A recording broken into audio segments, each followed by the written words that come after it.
Borneo ialah pulau ketiga terbesar di dunia dan yang terbesar di Asia. Okey, slow lah. Betul. Saya akan mengembara sejauh 2,675 km bermula dari Kuching hingga ke tips of Borneo iaitu Kudat, menerokai landscape dan budaya.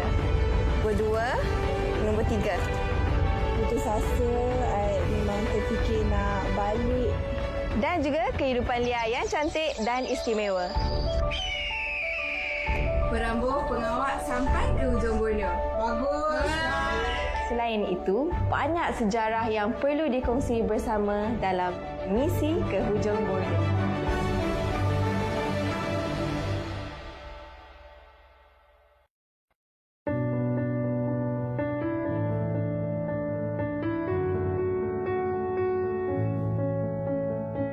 Terokai Kudat dan budaya yang terkenal dengan Kudat terletak di sebuah lembah kira-kira 41 km dari selatan bandar Kudat. Majoriti penduduk di sini berasal dari etnik Rungus dan bandar kecil ini terkenal dengan seni pembuatan manik dan juga seni pembuatan gong. Destinasi pertama ialah ke tempat penginapan yang cukup unik iaitu Bawang Gazo Longhouse yang didiami oleh komuniti Rungus.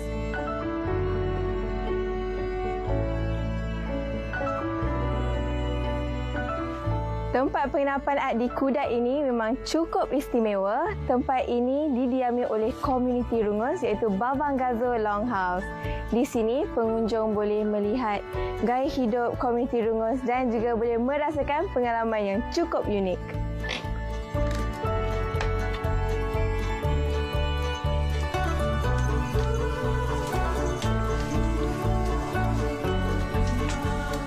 Komuniti Rungus ini mengamalkan gaya hidup komunal. Jadi di sebuah rumah panjang boleh terdapat lebih 10 buah keluarga yang tinggal di bawah satu bumbung.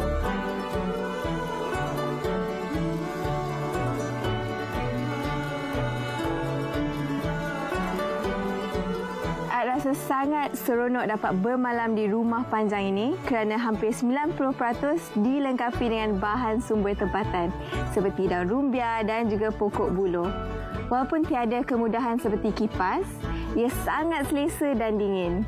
Di Bawang Gazo Longhouse, Ad berkesempatan untuk mencuba makanan tradisional komuniti Rungus iaitu Linonson dan Dinonsul. Bersama Ad adalah Susan, orang yang akan mengajar kita cara-cara untuk menyediakan makanan tradisional komuniti Rungus. Iaitu? Pertama kita ada Linonson dan kedua adalah Dinonsul. Wah, dekat-dekat dah tu nama dia. Ya, dekat saja. Apa perbezaan Dinonsul dan Dinonsul ni? Yang Linonson ni kita rebus saja. Yang kedua tu kita buat macam kerabu lah. Pertama kita kena potong sayur-sayur ni lah. Sayur apa ni? Ini nama dia pucuk ubi kayu. Potong dia ni ada cara potong dia. Sudah begini, kita mesti kasih begini untuk ubi kayu. Supaya getah dia tu dia boleh buka lah. Wah, macam ni Pucuk labu. Ini sayur pucuk labu. Yang panjang ni kita buka lah ni kan. Apa nama sayur? Kami panggil dia lempodos. Lempodos. Apa keistimewaan lempodos ni? Dia buat kita punya hidangan wangi. Oh, wangi. Sayur-sayur ni dapat dari mana? Dekat rumah sini, rumah panjang. Oh, dekat kawasan ni juga. Di Bawang Gazo Longhouse ini terdapat bahan-bahan untuk menyediakan kedua-dua hidangan ini. Okey, dah pun selesai cuci. Sekarang kita apa yang perlu kita buat? Okey, kita masukkan dalam periuk. Okey. Okey. Lepas tu kita kena didihkan dahulu air, baru masukkan sayur. Okay. Air sudah mendidih. Jadi dah boleh masukkan? Boleh masukkan sayur. Saya masukkan ya. Okey, sekarang kita masukkan sayur ini. Ini nama dia binturung kalau Rungus. Juga dipanggil terung pipit. Terung pipit. Okey, jadi kita kena masukkan dalam ni. Masukkan dalam sayur ini. Okey. Selepas tu kita masukkan ikan masin. Letakkan di atas.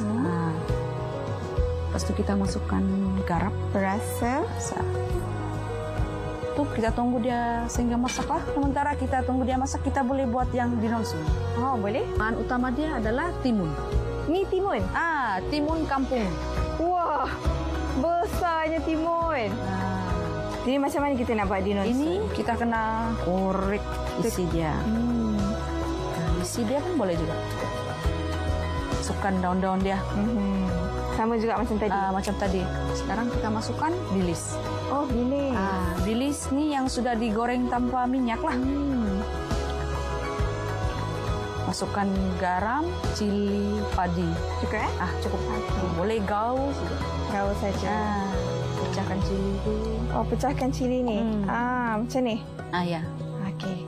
Sudah sebati. Kita siap. Ni dah siap? Siap sudah. Wah, cepat betul. Paling senang. Sekarang kita coba tengok sayurnya. Okey. Tengok ikan masin tu pun dah masak. So, kita keluarkan. Boleh? Bau dia wangi kan? Wangi. Okey.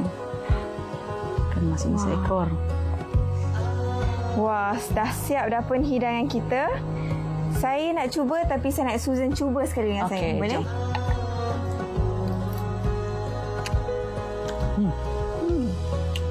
Boleh tahan juga. Tidak berapa pedas. Tidak berapa pedas. Saya ingatkan dia akan rasa pedas yang mengejut. Tapi tidak. Rasa timun tu yang rasa dulu. Dia sejuk-sejuk timun tu. Dengan daun lempodos tu kan? Ya, daun lempodos ni. Sekarang ni, jom kita cuba. Ini yang dinonson. Boleh, jom.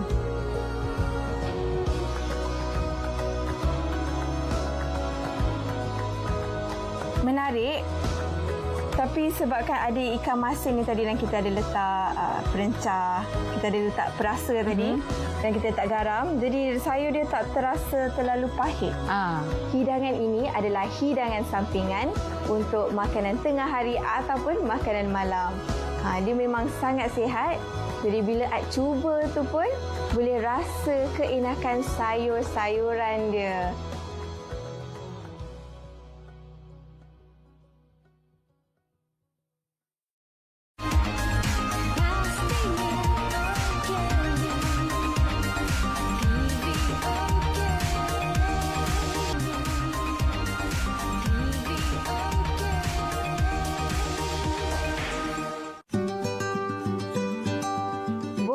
Honeybee Center. Di pusat ini, anda dapat belajar banyak sangat tentang lebah. Rupa-rupanya di pusat ini terdapat 2 jenis lebah, iaitu lebah madu dan juga lebah kelulut. Banyak yang kita tak tahu mengenai lebah, jadi di pusat ini mereka akan mengajar cara-cara untuk menjaga lebah dan proses penghasilan madu. Di sini, pengunjung boleh belajar dengan lebih mendalam sambil menikmati madu yang manis dan boleh membeli hasil madu.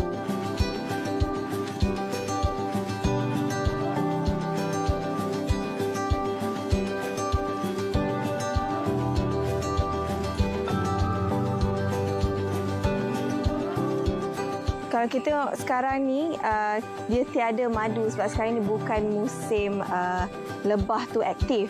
Yang musim hujan kan. Jadi susah sikit nak tengok kalau ada madu. Kalau dalam bulan Februari sehingga ke bulan 10 macam tu mungkin ada lebih banyak madu yang kita boleh lihat.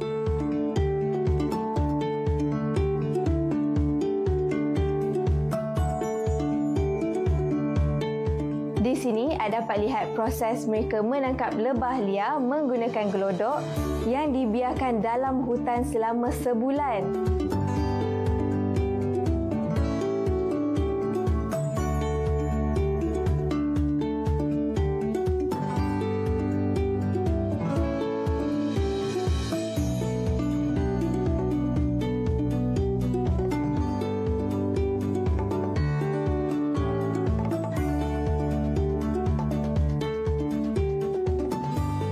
Itu adalah proses lebah madu. Tetapi macam mana pula untuk proses lebah kelulut?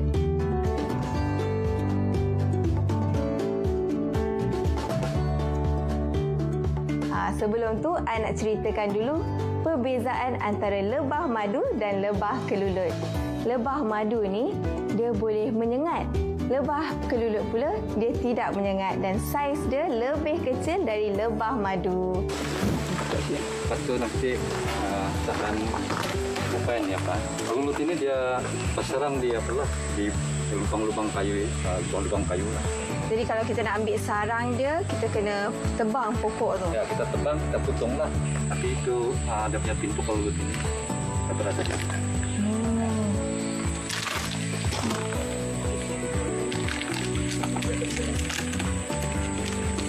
Kelulut ini kita tidak menggunakan pengasap lah. Cuma itu saja. Lepas kita buka, kita biarkan dulu selama 5 menit. Jadi kita buka ini plastik. Itu kita ini dia punya sarang. Ini adalah anak-anak kelulut. Oh, anak-anak kelulut. Kantongan ini ada 2. Satu kantongan untuk dia simpan madu, satu kantongan dia simpan polen. Nah, kita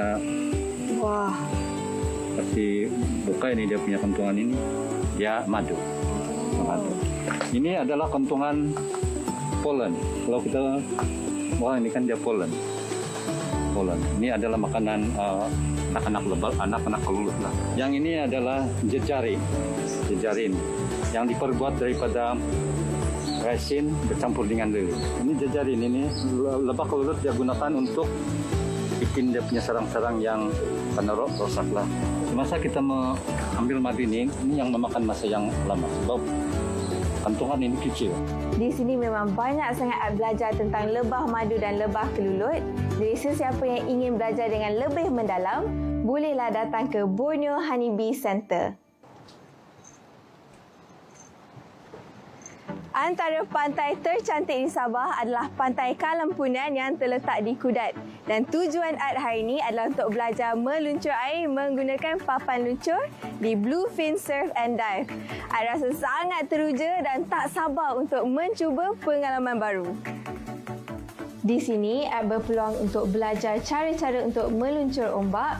Ad diajar oleh Encik Ivan, salah seorang pemilik di tempat itu. Abang Ivan, adakah Pantai Kalampunan ni pantai yang sering orang yang ingin meluncur ombak datang? Ya, ramai orang datang sini meluncur ombak. Jadi bulan berapa yang sesuai untuk orang yang meluncur ombak ni perlu datang? Paling baik ialah di bulan musim tengkujuh, dari bulan 11 hingga bulan Mac. Ya. Ya, tapi kebaikan kita di Sabah ni, kita ada 2 musim. Jadi satu musim lagi, musim kami panggil musim angin barat. Daripada bulan Jun hingga bulan September begitu. Jadi saya pertama kali saya nak meluncur, saya tak pernah lagi buat aktiviti ni, saya agak gementar. Jadi apa perkara utama yang perlu saya tahu? Perkara pertama, mungkin jangan risau. Kerana air dia cetek, ada apa-apa kamu boleh berdiri saja. Ya, air sampai ke paras perut. Dan selalu ada itu instruktur di sebelah kamu. Jadi saya nak mula belajar menaiki papan luncur ni, apa perkara pertama yang perlu saya tahu? Perkara pertama kamu perlu tahu tentang itu surfboard, papan luncur itu. Okey, yang itu di depan dipanggil hidung, nose. Dipanggil hidung? Ya, belakang ekor. Kenapa kamu mesti tahu ini? Pasal itu hidung depan mesti selalu menghadap pantai bila kamu meluncur. Kemudian kamu akan guna ini leash, ya, tali untuk ankle kamu. Kalau kamu jatuh, itu bot tidak pergi ke depan. Dia tak pergi jauh lah. Ya, tapi jauh. Jadi sebelum tu, saya akan suruh kamu baring atas itu bot. Baring. Ya. Okey. Baring kat bawah. Baring kat bawah. Okey. Dan bila saya teriak, naik, berdiri. Okey. Satu tangan di. Okey. Kaki belakang dulu, kaki kanan. Ya, and kaki kiri ke depan. Ya. Macam ni. Ya, tapi satu ni ibu jari kena hadap ke. Okey. Okey. Wah. Supaya lebih seimbang. Aik cuba berkali-kali untuk berdiri di atas papan luncur, tetapi tetap gagal. Walau bagaimanapun, Aik rasa sangat teruja sebab dapat mencuba sesuatu yang baru. Jadi korang di luar sana yang ingin belajar untuk meluncur ombak, bolehlah datang ke Pantai Kalampunan di Bluefin Surf and Dive. Di Kudat ini terdapat satu makanan yang cukup unik yang tak ramai orang tahu, iaitu nasi linopot. Jadi hari ini Ad akan mencuba hidangan istimewa ini di Katambar Seaview Cafe. Jom. Di sini Ad bersama Didi, pemilik Katambar Seaview Cafe, bersama-sama menyediakan hidangan ini. Bersama Ad adalah Didi, pemilik Katambar Seaview Cafe yang terletak di Kudat. Didi, makanan tradisional apa yang Didi nak sediakan untuk kita hari ini? Okey, hari ini kita akan sediakan set linopot. Saya akan tunjukkan cara-cara untuk membungkus nasi linopot ni lah. Bahan-bahan untuk nasi linopot pula adalah dia menggunakan beras kampung dan dibalut menggunakan daun langkabungan. Daun ini boleh membuatkan nasi itu bertahan selama 3 atau 4 hari. Mampatkan dia. Mampatkan dulu nasi ni. Dia sudah jadi bulat begini. Baru kita tutuplah. Jadi nasi linopot ni dia dimakan dan dihidangkan dengan lauk apa? Sebab saya nampak ada banyak depan kita ni. Bolehlah kita mula mengambil lauk-lauk yang ada di depan ni. Dan nasi linopot ini dihidangkan bersama pelbagai jenis lauk. Wah, memang masa tu Ad tengok lauk dia. Hui. Kita mulakan dari sebelah sini lah kan. Oh, okey. Ini adalah ikan goreng. Ini ikan goreng. Kemudian ini sayur. Ini sayur apa ni? Ini sayur dia gabungan bunga betik, pucuk ubi, lada putih dengan ikan masin. Terung bakar. Ya. Itulah saya tengok rupa memang macam terung. Tapi tak berani nak cakap. Ini adalah ada cili padi. Tak sikit. Kalau nak pedas, boleh letak lagi banyak cili. Ya. Kalau tak suka pedas, boleh letak ikan masin ni ke, Ikan kan? masin. Sambal belacan ni lah. Jadi saya nampak dalam ni ada macam nangka, betul ke? Ini nama dia sinamo. Sinamo. Ya. Kemudian hinaba. Hinaba. Kemudian ini nonsom tuhau. Ini nonsom bambangan. Nonsom bambangan. Iya. Kebanyakan lauk dia berasaskan rasa masam. Jadi ada jeruk dan ada sayur yang diperap. Hidangan ni memang penuh dengan makanan yang sihat. Hampir kesemua lauk dia adalah sayur. Jadi inilah nasi linopot yang telah siap dihidang bersama lauk-lauk dia. Ya. Wah, Didi meriahnya. Warna-warni. Warna-warni. Dalam banyak-banyak lauk ni, lauk mana satu kegemaran ni? Saya paling suka sayur ni. Sayur ni. Sayur apa nama tadi? Sayur bunga betik dicampur dengan pucuk ubi, lada putih. Jadi kita kena mulakanlah dengan sayur tu dan nasi linopot ni. Boleh? Boleh.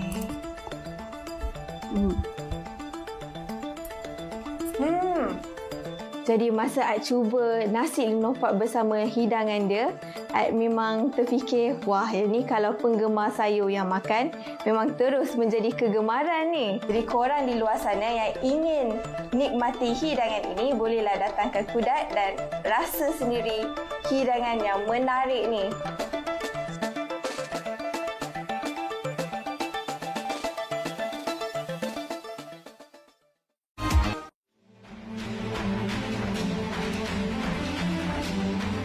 Ad sudah mengembara sejauh 2,675 km melalui 3 negeri iaitu Sarawak, Labuan dan juga Sabah.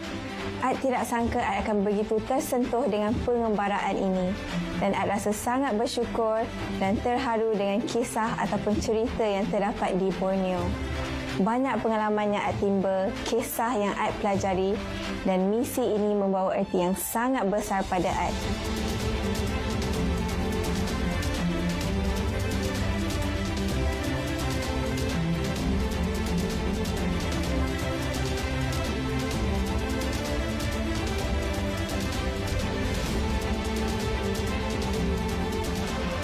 Akhirnya Ad berada di Simpang Mengayau yang membawa maksud persimpangan yang berlarutan di mana Laut Cina Selatan dan Laut Sulu bertemu. Dan di sinilah terletaknya Tip of Borneo dan ini membawa erti bahawa misi ke hujung Borneo sudah pun berakhir. Jadi banyak pengalaman yang Aib dah timba, kisah yang Aib pelajari dan misi ini membawa erti yang besar bagi Aib. Jadi Aib ingin mengucapkan ribuan terima kasih kepada semua yang menjayakan misi ini, khususnya kepada pihak negeri Sarawak, Labuan dan juga Sabah, serta masyarakat tempatan yang ikhlas membantu. Dan tidak lupa juga kepada kru belakang tabir yang banyak memberikan semangat dan usaha yang terbaik dalam menjayakan misi ke hujung Borneo.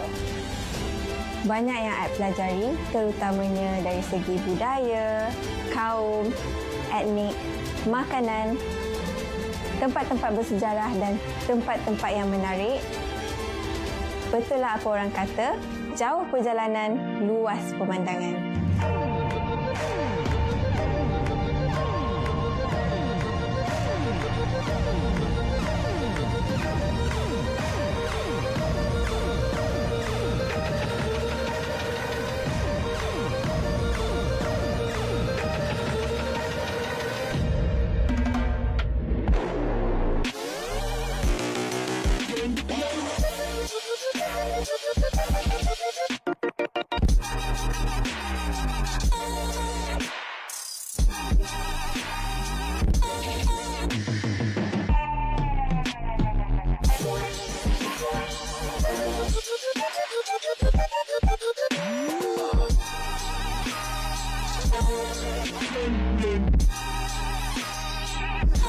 Thank you.